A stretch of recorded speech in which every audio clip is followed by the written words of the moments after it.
sportlich, sparsam, großzügig, warum der Skoda Octavia RS dein nächster Kombi wird.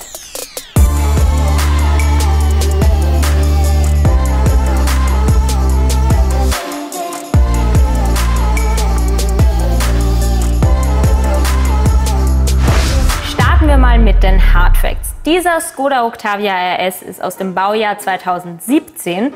Er hat ungefähr 80.000 Kilometer und unter der Haube versteckt sich ein 2 Liter Turbo-Dieselmotor mit 184 PS.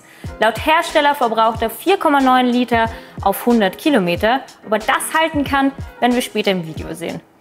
So wie er hier steht, kostet er bei Auto Hero 23.990 €. Aber jetzt starten wir mal mit dem Exterieur und mit meinem Lieblingsteil im Auto, und zwar die Front. Wir haben hier den 2017er Facelift. Das ist unschwer zu erkennen an diesen Doppelscheinwerfern. Die waren damals ein bisschen gewöhnungsbedürftig. Mittlerweile sind sie ein Erkennungsmerkmal vom Skoda. Und diese Scheinwerfer sind hier LED-Scheinwerfer, aber was besonders toll ist, dass die Tagfahrlichter auch gleichzeitig die Blinker sind. Mein absolutes Highlight hier ist aber der schwarze Kühlergrill. Ich finde, er sieht einfach elegant aus und sportlich. Und beim RS ist er statt hier in Chrom umrahmt, ist er schwarz. Und das ist generell beim RS, dass das Chrom komplett weg ist und alles in schwarz gehalten ist. Nicht wundern, die 19 Zoll Leichtmetallfelgen sind keine Originale von Skoda, sondern noch vom Vorgänger. Ich finde aber, sie passen ganz gut zum Look. Kommen wir jetzt zum Heck. Das ist eher unspektakulär und ziemlich kombitypisch. Was der RS aber hat, ist hier ein Doppelrohrauspuff auf der linken Seite. Auf der rechten Seite ist es aber nur eine Chromblende. Ich finde aber, alles in allem sieht es schon ganz schön sportlich aus. Kommen wir aber jetzt zum Herzstück eines Kombis, und zwar zum Kofferraum. Wir haben hier eine elektrische Heckklappe, die lässt sich ganz einfach öffnen. Und oh Wunder, wir haben tatsächlich viel Platz hier, und zwar 525 Liter. Und wenn wir noch mehr Stauraum haben wollen, dann können wir hier ganz einfach die Rückbank nach vorne klappen. Umgeklappt haben wir nämlich noch mehr Stauraum, und zwar über 1600 Liter Ladevolumen. Das ist nämlich so richtig viel Platz. Apropos richtig viel Platz, also eins muss man sagen, als Passagier hat man hier super viel Beinfreiheit, was, glaube ich, die Langstrecken total angenehm macht. Man kann auch hier die Armlehne ausklappen, hier nach hinten in den Kofferraum greifen.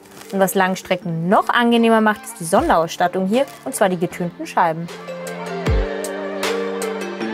Wir sitzen hier am wohl wichtigsten Platz im Auto, und zwar am Fahrersitz. Und wenn ich mich so umschaue, sieht alles total hochwertig aus, was man vielleicht von einem Skoda gar nicht so erwarten würde. Aber es sind hier Chromelemente, wir haben hier ein Kunststoffelement, das so ein bisschen Carbonoptik hat, hier diesen Leuchtstreifen in Blau, alles hat irgendwie diesen sportlichen Touch.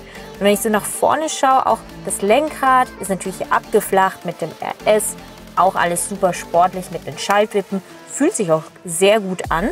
Hier vor mir habe ich das Cockpit, das erinnert mich sehr stark an den Technikspender VW Golf. Wir haben hier die Drehzahlanzeige und Geschwindigkeitsanzeige analog, in der Mitte ein Bordcomputer, alles sehr übersichtlich. Wir haben hier auch noch ein 9,3 Zoll Touch-Display, auf dem können wir uns die Rückfahrkamera anzeigen lassen. Wir haben Android Auto, Apple CarPlay.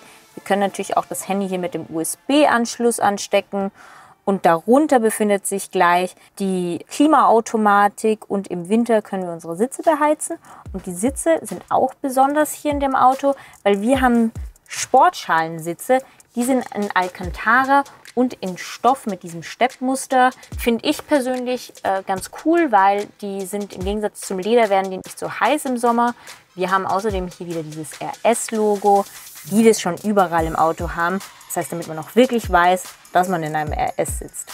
Mein absolutes Highlight ist aber die manuelle Handbremse. Das sieht man kaum noch in den neueren Autos. Aber wir wollen sie jetzt lösen und endlich losfahren. For the record, I'm done trying to make y'all comfortable. For the record, you ain't trying to grow, then it's done for you. For the record, lab on me going all the way. So, endlich fahren wir mal mit dem Skoda Octavia RS. Ich war super gespannt zu wissen, wie sich auch der 2 Liter Turbodiesel anfühlt in einem RS. Ich hätte jetzt eher tendenziell sonst einen Benziner bevorzugt für die Sportlichkeit. Aber bis jetzt finde ich, ja, ist nicht so temperamentvoll vielleicht wie ein Benziner, aber hört sich trotzdem ganz gut an. Was mir jetzt in den ersten paar Kilometern aufgefallen ist, in den niedrigen Gängen fährt er dann doch relativ hochtourig, bis er in den nächsten Gang schaltet. Aber in den höheren Gängen geht das dann sehr geschmeidig. Das werden wir jetzt gleich sehen, weil hier kann ich auch ein bisschen schneller fahren. Und wir starten jetzt hier mal fast vom Stand aus auf die Beschleunigung. Und es geht schon ganz gut, aber also ich muss sagen, da fehlen wahrscheinlich ein paar PS einfach, damit das so richtig zügig nach vorne geht. Also ganz so viel Emotion kommt da jetzt noch nicht hoch. Ja, das stimmt. Also den gibt es ja nochmal als Benziner mit wie viel? 250 PS, glaube ich, circa. Ich glaube, ja. Also, der könnte nochmal ein bisschen besser gehen. Aber das ist schon echt nicht viel gewesen gerade. Wir können mal probieren. Wir haben hier auch nochmal den Sportmodus, wenn der einmal runtergeht. Wir sind im Sportmodus. Gleiches Spiel wie vorhin. Ich drücke voll aufs Gas. Aber er schaltet, das 6-Gang DSG Automatikgetriebe schaltet echt spät. Es ist sehr versetzt. Also smooth ist was anderes. Das stimmt. Wir geben dem Ganzen eine zweite Chance. Und los. Mit Wheelspin, Reifen quietschen. Das heißt, es ist schon so, man hört auch den Motorsound. Das passt schon alles. Aber das Getriebe macht einfach nicht mit. Also ich habe das Gefühl, er ist fast schon langsamer im Sportmodus, weil er schlechter schaltet. Aber es macht mehr Spaß. Es macht mehr Spaß. Man wird mehr auch irgendwie in diesen Schalensitz gedrückt und von den Seiten ja auch hier gut unterstützt. Das heißt, man hat so ein bisschen dieses Sportler-Feeling, aber die Übersetzung ist ja eine Katastrophe. Also es ist nicht wirklich Sport, es ist eher so... Der S steht hier für Spaß, glaube ich. Ja. Man hat richtig gemerkt, so, er hat viel zu lange gedreht und dann nochmal richtig reingehauen. Genau. Genau, also irgendwie die Übersetzung, da muss Octavia noch ein bisschen dran feilen. Ich meine, was wir noch probieren können, ist, wie es ist, wenn man selbst schaltet. Vielleicht mit den Schaltwippen.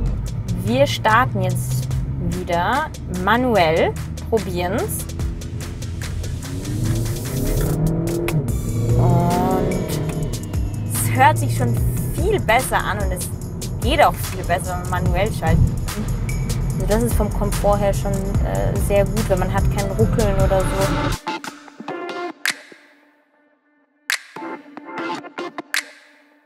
Wir haben jetzt den Sportmodus probiert, wir haben den normalen Modus probiert und wir haben den Sportmodus probiert mit den Schaltwippen. Und ich muss sagen, highest ranked ist der Sportmodus mit den Schaltwippen. Finde ich, macht einfach Spaß. Man kann sich da ein bisschen spielen mit den Schaltwippen, hat auch dieses Gefühl von Sportwagen. Der normale Modus ist super easy, super geschmeidig, daher auch total praktisch für die Langstrecke oder für die Stadt. Was man aber sagen muss, der Sportmodus mit Automatik, also der kann gar nichts. Muss ich sagen, ist in unserem Test definitiv durchgefallen. Das ist ja auch ein Langstreckenauto, das Skoda Octavia RS. Das heißt, wir wollen uns jetzt auch mal ansehen, wie fühlt er sich auf der Langstrecke an, wie hört er sich an. Ich muss sagen, ich kann mir das gut vorstellen, hier auch ein paar 100 Kilometer damit zu fahren, weil es sind zwar Schalensitze, ja, okay, sollen jetzt sportlich sein, aber sie fühlen sich auch komfortabel an. Also ich kann mir da vorstellen, dass man auch lange Strecken ganz einfach damit machen kann und super komfortabel, fühlt sich auch ruhig an. Was wir jetzt aber noch anschauen möchten, weil was auf der langen Strecke natürlich super wichtig ist, ist Infotainment. Und wir haben ja hier einen 9,3 Zoll Touch-Display. Wir haben hier Radio, also wir können hier durchswipen, Radio, Media, auf das Handy koppeln, Freisprecheinrichtung, Navi. Aber was wichtig ist, also mir persönlich wichtig, wir kennen es ja alle, Navigationsgeräte sind ja nicht immer in Echtzeit und daher, was wirklich wichtig ist, Apple CarPlay, da kann ich nämlich mir von Google Maps die Navigation anzeigen lassen und da habe ich dann Echtzeit-Navigation. Also für mich ist es ein richtiger Gamechanger während der Landstrecke und das kann der Octavia. Bei Langstrecken ist mir auf jeden Fall Musik super wichtig. Deswegen will ich mal sehen, was die Boxen so drauf haben. Und wir testen das jetzt mal. Ich will alles, ich will fliegen wie beim Marvel. Ich will alles, ich will fliegen wie beim Marvel. Also ich muss schon sagen, die Kartonlautsprecher, die können schon was. Also die Musik hört sich richtig gut an und man kann auch richtig laut aufdrehen, ohne dass jetzt irgendein Rauschen kommt oder so. Also das macht auf jeden Fall Spaß. Ja, macht Spaß. So kann ich mir eine Langstrecke vorstellen. Also wenn wir jetzt mal auf K gehen, sehen wir hier einen Verbrauch von 7,1 Liter. Gut, wir sind jetzt auch etwas sportlich gefahren, aber von den 4,9 Liter, die der Hersteller angibt, sind wir ja schon noch weit entfernt. Ich bin ja jetzt gespannt. Ich werde jetzt auf der Autobahn mal ganz normal meine 130 km/h fahren und schauen wir mal, ob wir dann auf diese 4,9 Liter kommen. Ich bin ja ein bisschen skeptisch. So, wir sind jetzt ein paar Kilometer auf der Autobahn gefahren und der Verbrauch hat sich ein bisschen normalisiert. Wir haben jetzt 5,6 Liter, also wir sind von den 4,9 noch immer ein bisschen entfernt, aber ich finde, das ist noch immer ziemlich gut. Da werden wir uns das jetzt mal kurz durchrechnen. Für eine Langstrecke, wir können ja in die tschechische Heimat des Octavias fahren. Ich weiß, dass Berlin-Prag ca. 350 Kilometer sind.